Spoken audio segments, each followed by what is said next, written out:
Hello बच्चों, आज हम पढ़ेंगे क्लास 12th का चैप्टर फर्स्ट, जिसके अंदर हम आज पढ़ने वाले हैं intensity of electric field due to an electric dipole. इससे पहले अपन ने एक पॉइंट चार्ज के लिए इंटेंसिटी ऑफ इलेक्ट्रिक फील्ड पढ़ा था और साथ ही हमने इलेक्ट्रिक डाइपोल का डेफिनेशन भी मैंने आपको समझाया था। आज हम पढ़ेंगे इलेक्ट्रिक डाइपोल से electric field due to an electric dipole, यानी इंटेंसिटी ऑफ इलेक्ट्रिक फील्ड हम निकालेंगे किसके कारण? डाइपोल के कारण। ठीक है, ये बात क्लियर है। अब यहां पर भी दो पोजीशन में हम पढ़ने वाले हैं, एक तो एंड ऑन पोजीशन और दूसरा ब्रॉड साइड पोजीशन। ठीक है, तो एक होगा आपका एंड ऑन पोजीशन और दूसरा होगा आपका ब्रॉड साइड पोजीशन। तो देखो बच्चों, किसके लिए कारण निकालना है आपको? डाइपोल के कारण निकालना है, इलेक्ट्रिक डाइपोल। तो क्या हो जाएगा आपको? Intensity of electric field due to an electric dipole in end on position. तो एंड ऑन पोजीशन का एक नाम और है एक्सियल पोजीशन, इसको एक्सियल पोजीशन भी बोला जाता है। ठीक है बच्चों, अब देखो इसको समझेंगे ध्यान से। ये आपका डाइपोल है, माइनस क्यू प्लस। डाइपोल का डेफिनेशन आप सबको मैंने क्या दिया था? Two equal but opposite charges at a small separation is called electric dipole. और दोनों चार्जेस को जो लाइन में मिला रही है उसे अपन ने क्या कहा था? Dipole axis. अब देखो, एक्सियल पोजीशन मतलब कि इस डाइपोल एक्सिस पर एंड ऑन पोजीशन मतलब कि डाइपोल की एक्सिस पर आगे कहीं पर भी एक पॉइंट लेना है और उस पॉइंट पर intensity of electric field find out करना है। एक्सियल पोजीशन क्या हो गया? डाइपोल की एक्सिस पर क्या है? एंड ऑन पोजीशन, एंड के बाद। ठीक है, तो एंड के बाद यहां पर आपने क्या ले लिया? एक पॉइंट P ले लेता हूं और यहां पर मुझे इंटेंसिटी ऑफ इलेक्ट्रिक फील्ड निकालनी। समझ में आई बात? तो इंटेंसिटी ऑफ इलेक्ट्रिक फील्ड निकालनी है और कहां पर निकालनी है? एंड ऑन पोजीशन में, बट कहां पर? एक्सिस पर। ठीक है, क्लियर हो गया? एक बात हो गई। अब मुझे जो इंटेंसिटी ऑफ इलेक्ट्रिक फील्ड निकालना आती है, आपको मैंने जो इंटेंसिटी ऑफ इलेक्ट्रिक फील्ड निकालना सिखाई थी वो सिखाई थी वन पॉइंट चार्ज के लिए। तो वन पॉइंट चार्ज के लिए आपको इंटेंसिटी ऑफ इलेक्ट्रिक फील्ड निकालना आती है। तो यहां पर मेरे पास दो चार्जेस हैं, तो दोनों चार्जेस के लिए मैं एक साथ नहीं निकाल सकता हूं, तो एक एक करके अपन निकालेंगे। पहले माइनस क्यू चार्ज या प्लस क्यू चार्ज, दोनों में किसी के भी लिए निकाल लेंगे। ठीक है, और फिर एक साथ निकाल लेंगे। तो देखो आपको पता है यहां पर आपके पास क्या है? ए एंड बी पर टू चार्जेस है, माइनस क्यू प्लस क्यू। दोनों चार्जेस के बीच का डिस्टेंस 2a है। इसके मिड पॉइंट से लेकर इस पॉइंट P तक का डिस्टेंस बच्चों मैं r ले लेता हूं। ठीक है, इस मिड पॉइंट से लेकर इस पॉइंट P तक का डिस्टेंस r ले लेता हूं। इस पूरे सिस्टम को, ये जो है एयर वैक्यूम में, इसको मैं सॉल्व कर रहा हूं, कोई मीडियम यहां पर नहीं ले रहा हूं। ठीक है, अब पहले प्लस क्यू चार्ज के लिए ले लेते हैं। तो इंटेंसिटी ऑफ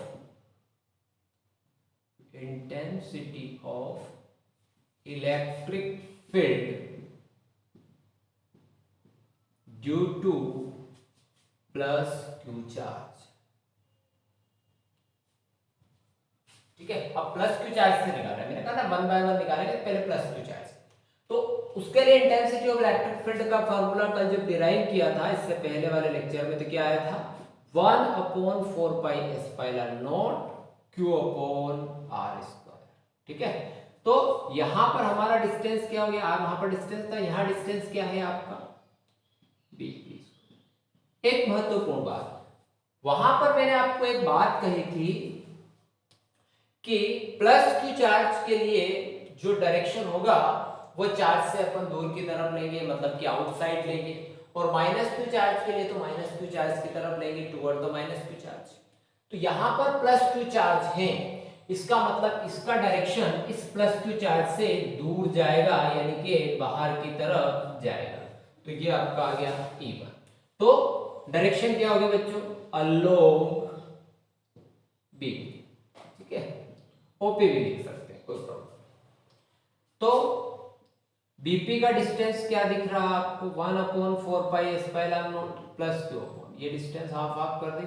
इसी के लिए मैं 2a लिया था अपन ने कि अपन यहाँ पर डी भी ले सकते थे, आर भी ले सकते, डिस्टेंस मिनिमम डिस्टेंस ले लिए। तो अब जो ए वाला डिस्टेंस है ये वाला, इस मुझे तो बीपी चाहिए तो ए वाला इस पूरे आर में से माइनस कर लूंगा, तो क्या हो जाएगा बच्चों आर माइनस ए का स्क्वायर। इक्वेशन फर्स्ट ये आपका ई बन गया। आगे बढ़ेंगे। Intensity of electric field due to minus Q charge. Minus Q charge की बात करें तो माइनस क्यू चार्ज के लिए निकालते हैं, देखो क्या आ जाएगा, फॉर्मूला तो वही 1/4 पाई क्यू अपॉन आर स्क्वायर। तो अब की बार आर चेंज होके क्या हो गया बच्चों, ये हो गया आपका एपी। अब माइनस क्यू चार्ज से पी पॉइंट तक का डिस्टेंस तो एपी स्क्वायर। यहां पर माइनस क्यू चार्ज की तरफ होगा डायरेक्शन बच्चों, तो ये मैंने इनसाइड बना दिया इसको T2, मतलब कि अब की बार जो डायरेक्शन होगा वो P से A की तरफ होगा, ऐसे PA, ठीक है। तो क्या हो जाएगा अलोंग PA। अब क्या हो जाएगा देखो 1/4 pi epsilon naught q upon AP, ये a प्लस हो जाएगा, तो क्या हो जाएगा बच्चों r प्लस a का होल स्क्वायर। इसको दे दो बच्चों इक्वेशन सेकंड, ठीक। अब अलग अलग तो निकाल लिया, अपने को तो टोटल चाहिए था दोनों का एक साथ, मुझे तो पूरे डाइपोल के लिए चाहिए, तो रिजल्टेंट कर लेता हूं। रिजल्टेंट इंटेंसिटी, तो एक्चुअल में तो मुझे दोनों को क्या करना है, ऐड करना पड़ेगा, बट प्रॉब्लम ये आ रही है कि दोनों का डायरेक्शन क्या है, डिफरेंट है। इसीलिए जो E1 का वैल्यू बड़ा है, ये बात भी क्लियर है, और E2 का वैल्यू जो है वो छोटा है। देखिए अब इक्वेशन फर्स्ट और सेकंड को ध्यान से, ठीक।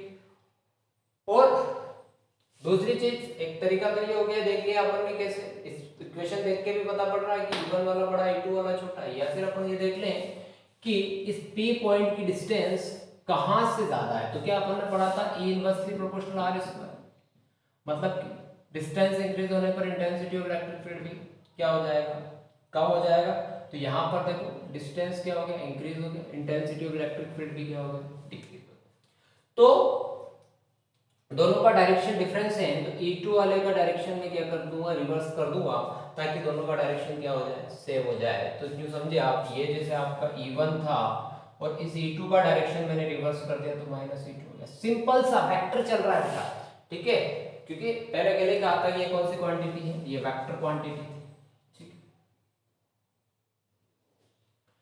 अब देखिए, अब यहां पर जो है अपन रिजल्टेंट इंटेंसिटी निकाल रहे हैं, तो E1 और E2 का वैल्यू पुट करते हैं।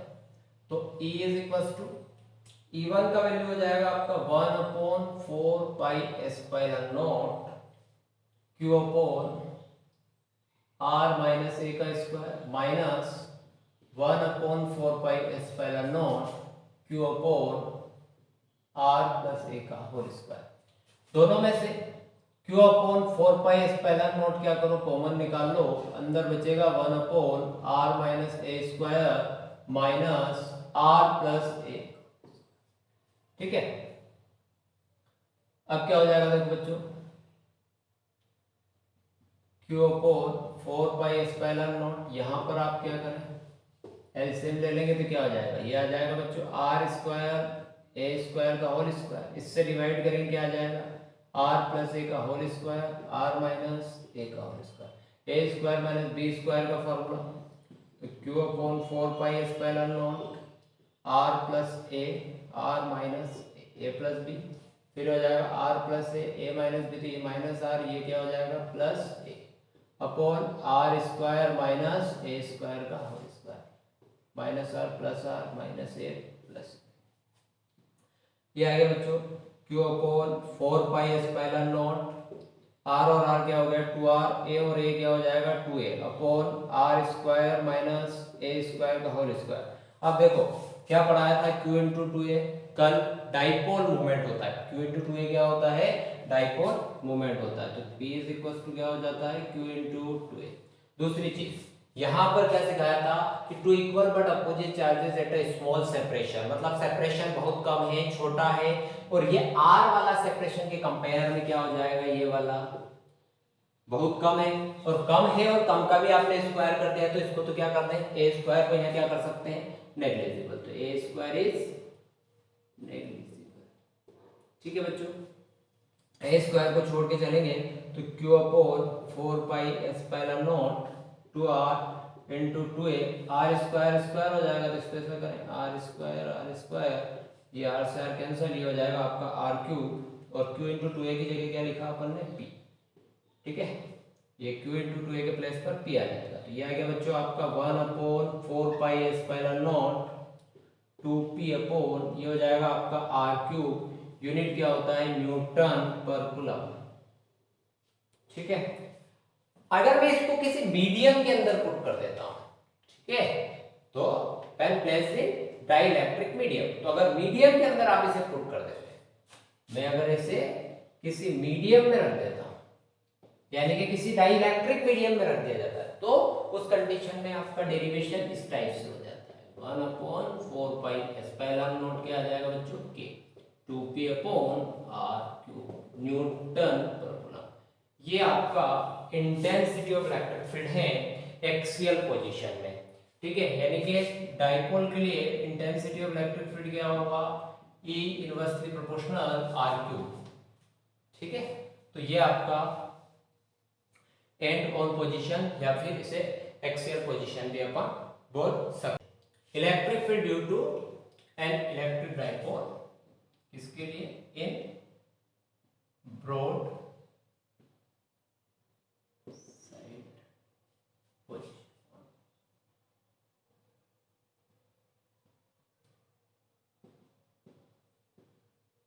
ठीक है, तो ब्रॉड साइड इसका एक नाम हो रहा है ट्रांसवर्स पोजीशन, ट्रांसवर्स पोजीशन। तो ब्रॉड साइड पोजीशन जो है, ब्रॉड साइड पोजीशन बोलते किसे हैं, देखो आपने यहां पर वापस से वही डाइपोल का खेल खेलना है। ये डाइपोल है माइनस क्यू प्लस क्यू। अब आपको लास्ट वाले जो अपन डेरिवेशन किया उसमें क्या था, एक्सियल पोजीशन, मतलब एक्सिस पर देखना था इसको, यानी कि जो 90 के एंगल पर मिड पॉइंट से आपको कोई पॉइंट लेना है, मान लो आपने यहाँ पी पॉइंट ले लिया, 90 के एंगल से, 90 के एंगल से कोई पॉइंट पी लेना है, उस पॉइंट पी पर आपको intensity of electric field find out करना है। तो ये जो वाला जो पॉइंट होता है, ये वाली जो पोजीशन होती है, उस पोजीशन को अपन ब्रॉड साइड पोजीशन या फिर ट्रांसवर्स पोजीशन, मतलब ऐसी पोजीशन जो एक्सिस पर नहीं होगी और एक्सिस के ठीक परपेंडिकुलर होगी, ठीक है, मिड पॉइंट से लेके, या फिर अपन ये कहें कि दोनों चार्जेस से, जो दोनों चार्ज है उन दोनों चार्ज से ये वाला डिस्टेंस क्या हो, इक्वल, दोनों चार्जेस से डिस्टेंस क्या हो, इक्वल। तो ऐसी पोजीशंस को अपन बोलते हैं ट्रांसवर्स पोजीशन। ठीक है, अब क्लियर हो गया, पिछली बार की तरह इस बार भी तरीके वही है, तरीका है आपको अलग अलग चार्ज के लिए क्या निकालनी पड़ेगी, इंटेंसिटी ऑफ इलेक्ट्रिक फील्ड। अब तो सरल हो गया क्योंकि अब समझ भी आ गया, तो intensity of electric field due two plus Q charge. ठीक है, अब प्लस क्यू चार्ज के लिए लेंगे इसको अपन ए पिछली बार की तरह, और इसको बी देना ही है। ठीक है, अब क्या हो जाएगा बच्चों, E1 इज इक्वल टू वही वाला formula 1 upon 4 pi epsilon naught Q upon क्या आएगा, आर स्क्वायर। इस बार अपन इसको पूरा मीडियम में सॉल्व कर लेते हैं। ठीक है, ये के आपने यहाँ पर मीडियम ले लिया, उसको भी ऐसे ही कर सकते थे, अपन ने लास्ट में मीडियम में रखा था, इस बार अपन शुरू से इसको डाइलेक्ट्रिक मीडियम में रख के चल रहे हैं। ठीक है, अब Q अपॉन आर स्क्वायर मतलब डिस्टेंस क्या होगा बच्चों आपका, बीपी स्क्वायर, डायरेक्शन हो जाएगा आपका ठीक प्लस क्यू चार्ज के लिए आउटसाइड, यानी कि इसको दे देता हूं मैं E1। ठीक, किधर जाएगा बच्चों, अलोंग बीपी। अब देखो बच्चों, ये वाले डिस्टेंस को अपन r लेट कर रहे हैं, ये हमारे पास 2a था, ये हो गया। अब ये देखिए ध्यान से, ये एक प्रकार का राइट एंगल ट्राइंगल हो गया ये वाला, और राइट एंगल ट्राइंगल में यहाँ पर पाइथागोरस थ्योरम लगा के आप बहुत अच्छी तरह से निकाल सकते हैं बीपी का डिस्टेंस। तो under root of r square plus a square, ठीक है। अब बीपी का स्क्वायर यानी ये बीपी का स्क्वायर यानी स्क्वायर करेंगे तो रूट हट ही जाएगा, तो यहाँ पर रख देते हैं 1/4 पाई एप्सिलॉन नॉट के क्यू। बीपी की जगह क्या लिखते हैं, क्या r square plus a square, ये आपका हो गया बच्चों E1। इसको दे दो इक्वेशन फर्स्ट, आगे बढ़े। Intensity of electric field due to minus Q charge. तो माइनस क्यू चार्ज के लिए बात करें तो E2 is equal to 1/4 pi epsilon naught के क्यू अपॉन। अब माइनस के लिए डायरेक्शन इनसाइड, चार्ज की तरफ टुवर्ड द चार्ज, तो ये क्या आपका AP स्क्वायर और यह क्या आ जाएगा बच्चों अलोग क्या आ जाएगा PA, ठीक है। ब्रैकेट डिस्टेंस तो यही है, ये भी पाई इधर भी करेंगे ट्रायंगल, ये भी कोई गलत नहीं। 1/4 पाई एप्सिलॉन नॉट के q upon r square plus, इसको इक्वेशन सेकंड दे दो। अब देखो रिजल्टेंट निकालना है हर बार की तरह, पर इस बार प्रॉब्लम है कुछ। में प्रॉब्लम ये है कि लास्ट जब था एक ही डायरेक्शन में थे, आपने डायरेक्शन चेंज करके रिजल्टेंट निकाल लिया था। अब देखो यहाँ पर E1 और E2 दोनों एक डायरेक्शन में, इस एंगल को मैं थीटा ले लिया वहां, ठीक। तो इसका मतलब यहाँ पर आपको क्या करना पड़ेगा, रिजल्टेंट निकालने के लिए कंपाउंड में बांटना पड़ेगा, इसके कंपाउंड में डिवाइड करना पड़ेगा, दो भाग में इसको डिवाइड करना पड़ेगा, हॉरिजॉन्टल और vertical.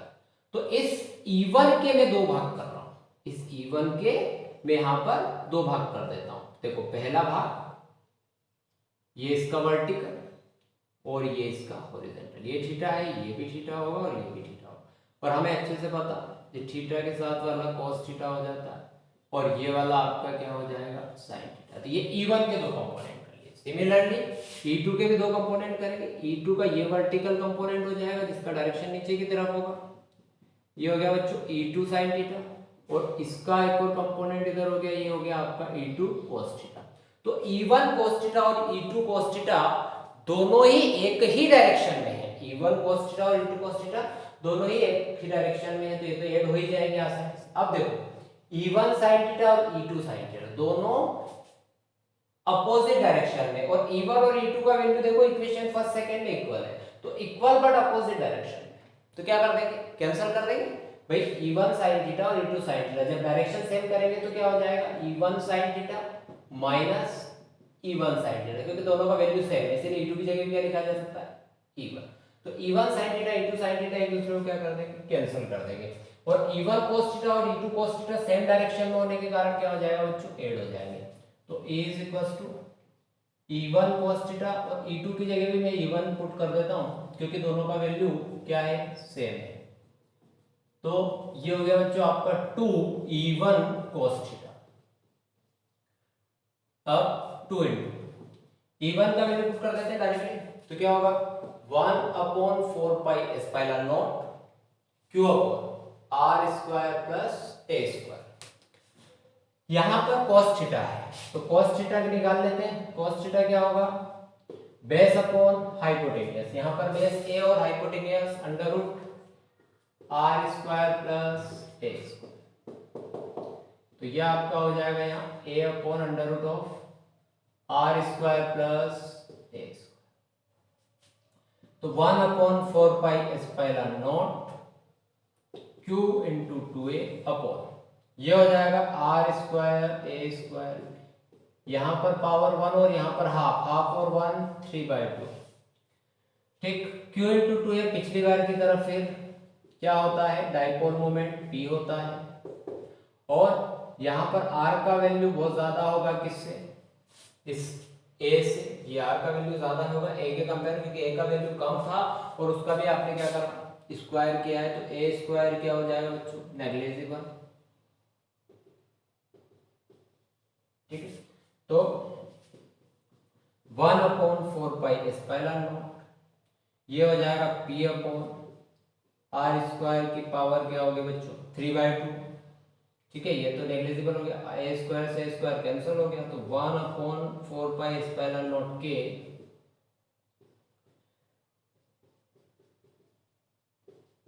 P upon are cube newton per coulomb.